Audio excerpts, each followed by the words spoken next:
We're going to continue now with what we're doing about the Bible, and this will be Bible 1015, or the fifth in the series, and this will also be in the seminary folder.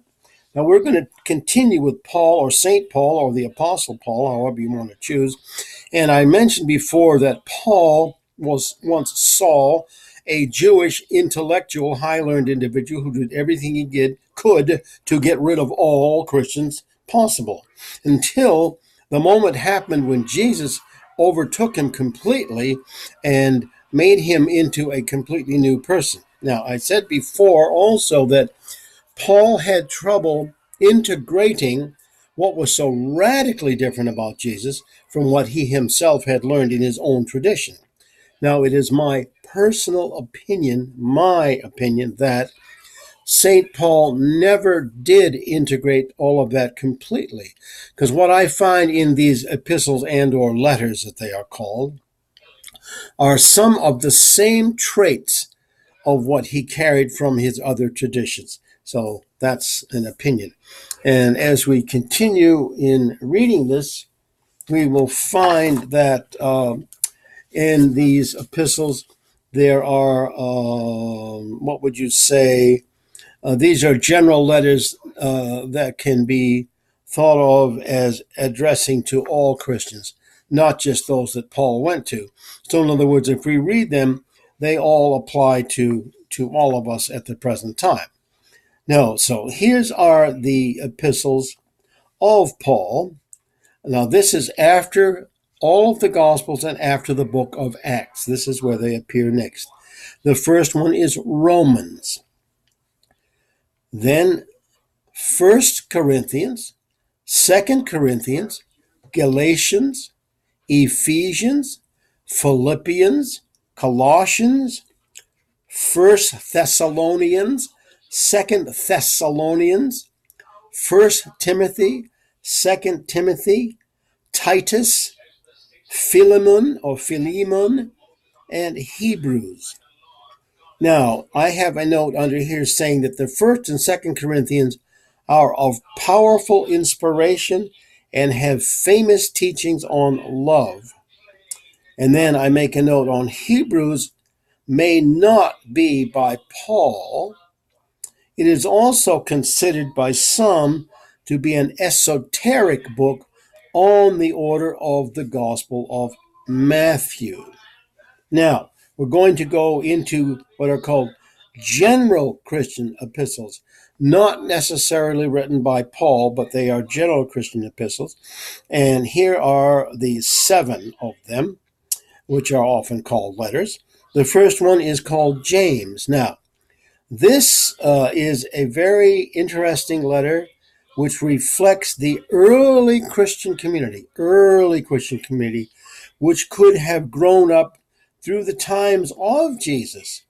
Perhaps Jesus grown through the teachings of Jesus' brother, which has a healthy way of balancing both faith and good works. And you will see in other letters, for example, and other Bible interpreters, that faith is much higher and more important than works at all. For example, Martin Luther and Calvin thought that works were totally separate from faith. Where in this one, the Gospel of James, who may have been a brother of Jesus, says that faith and works are and or should be parallel. Now, the other letters in general are 1 Peter, 2 Peter, 1 John, 2 John, 3 John, and then Jude, which may have been written by a brother of Jesus. Now, once these are all finished, all of these letters, the next thing that comes in the Bible is the end of the what we call New Testament, and that is the book of Revelation. It is the last book, of course, in the New Testament, and Revelation was written by a person called John on a Greek island called Patmos under the powerful influence of a visionary experience through the Holy Spirit.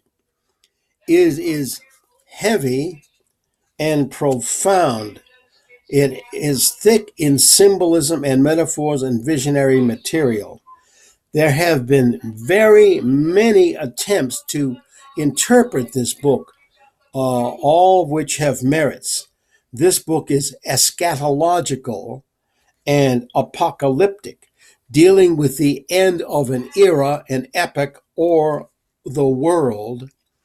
It shows the power of both good and evil and the separation of the acts flowing from these forces.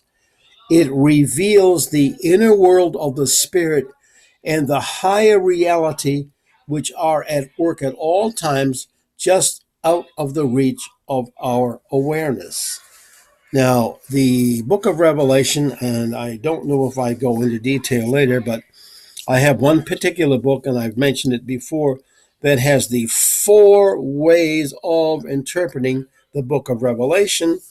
And you will find that when you read the book of Revelation yourself, what you make of it may reflect your own point of view.